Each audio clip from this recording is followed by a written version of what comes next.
Me përshkru me një fjalë krejt procesin, i cili mas miri përmbyllet me këtë që po shohim sot, pra me këto deklaratat e sot, është tmerr.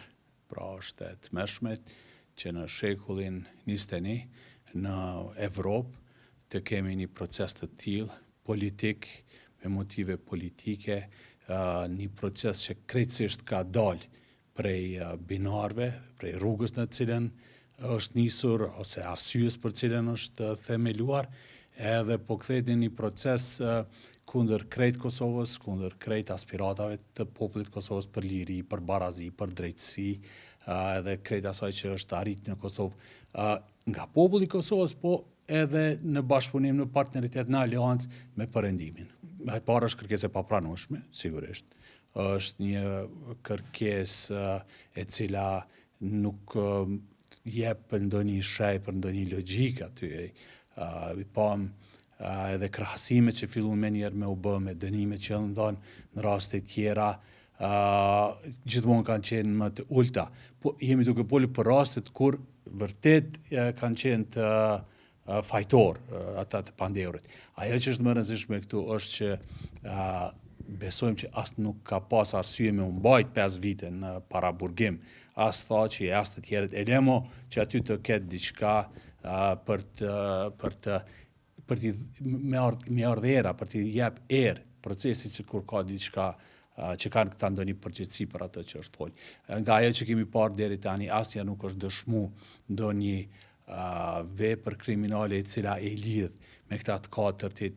Po dëgjojmë edhe fjalën përfundimtare sot, përsëri prokurorët janë duke folur më shumë me hamendësime, duke provu me ndërtu raste se sa me fakte konkrete. Gjithë këto vite, asnjë fakt konkret nuk e kemi parë ne, por edhe vetë mbrojtja, po thotë që në ato seancat e mbyllura nuk janë prezantuar fakte që munden me jep arsye për çfarë do dënimi, lemo të flasim për dënime të rënda. Definitivisht që po, sepse e tham, nuk kemi parë, edhe nga ajo që po dëgjojmë prej mbrojtjes nëpër media, nuk janë prezantuar fakte.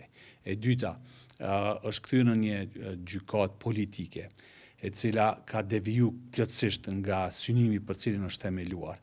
Gjykata kur është themeluar për me e heq çdo njoll prej emrit të UÇK-s. E mbaj mend raportin e Dik Martit, që ka pas hedh disa njolla shumë të zeza, shumë të errta mbi emrin e UÇK-s, edhe arsyeja e kësaj gjykate ose e përkrahjes idesë për me themelu këtë gjykatë ka qenë që të hiqen ato njolla nga emri i UÇK-s, që të jepet një fjalë përfundimtare, pra e vërteta për UÇK-n edhe atë se çfarë ka ndodhur gjatë luftës në Kosovë, e jo të devijoj krejtësisht, të kthehet në një dhomë e cila nuk bën asgjë tjetër vetëm se tenton ta ndryshojë narrativin për atë se çfarë ka ndodhur në Kosovë, pse ka lindur UÇK-ja, çfarë ka bërë UÇK-ja, edhe si erdhëm deri te liria në Kosovë.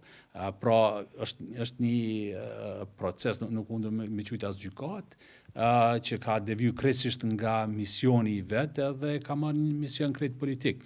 Kjo e bën shumë atë rënd, kjo e bën shumë atë vështirë të besojmë që politika nuk është e përfshirë, po e bën edhe më të madhe kërkesën tonë që politika të qëndrojë jashtë edhe ky institucion të merret vetëm me drejtësi, të merr vendime vetëm bazuar në fakte e jo nga preferencat politike.